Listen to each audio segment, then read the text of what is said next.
రిజర్వేషన్ల ద్వారానే వెనుకబడిన వర్గాలకు అవకాశాలు దక్కుతున్నాయన్నారు బీసీ రాజ్యాధికార సమితి వ్యవస్థాపక అధ్యక్షుడు దాసు సురేష్. ఈడబ్ల్యూఎస్ రిజర్వేషన్ల కారణంగా ఎస్సీ, ఎస్టీ, బీసీ, మైనార్టీలు అవకాశాలను కోల్పోతున్నారని చెప్పారు. ఈడబ్ల్యూఎస్ రిజర్వేషన్లు అమలు చేయడంతో వెనుకబడిన వర్గాలు నష్టపోతున్నాయని చెప్పారు. హైదరాబాద్ బాగ్లింగంపల్లిలో ఈడబ్ల్యూఎస్ రిజర్వేషన్ల అంశంపై రౌండ్ టేబుల్ సదస్సు నిర్వహించారు బీసీ నేతలు. ఏ రకంగా మేము ముందుకు పోవాలనేటటువంటి విషయాన్ని కూడా మా న్యాయ నిపుణులతో కూడా మేము చర్చలు చేయడం జరిగింది.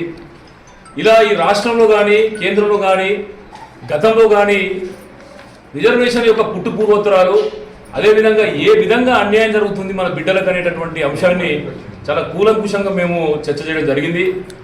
మరి ఇలా ఈ యొక్క రిజర్వేషన్ల యొక్క ఫలితంగా కొద్ది గొప్ప బీసీలు, ఎస్సీలు, ఎస్టీలు ఉద్యోగాలలో, అదేవిధంగా చదువులో, రాజకీయాలలో అడపాదడప అవకాశాలు తీసుకొని ముందుకు పోతుంటే మరి మా నడ్డి విరిచేటటువంటి విధంగా ఈడబ్ల్యూఎస్ రిజర్వేషన్లను తీసుకొని వచ్చి అర్హత లేకపోయినా కూడా అగ్రవర్ణాలను అందరం ఎక్కిస్తున్నారు.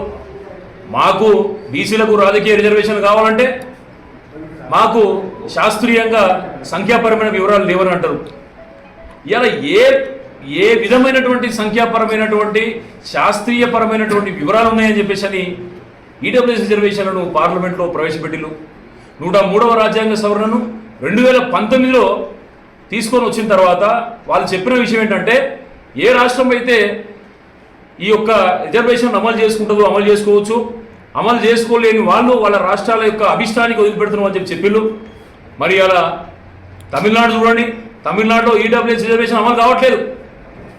బీహార్లో కూడా ఈడబ్ల్యూఎస్ రిజర్వేషన్ను అమలు చేయడానికి అడ్డుపడుతున్నారు. కానీ మన తెలంగాణ రాష్ట్రంలో మాత్రం మేము ముందున్నామని చెప్పేసి అని 55వ జీవోను రద్దు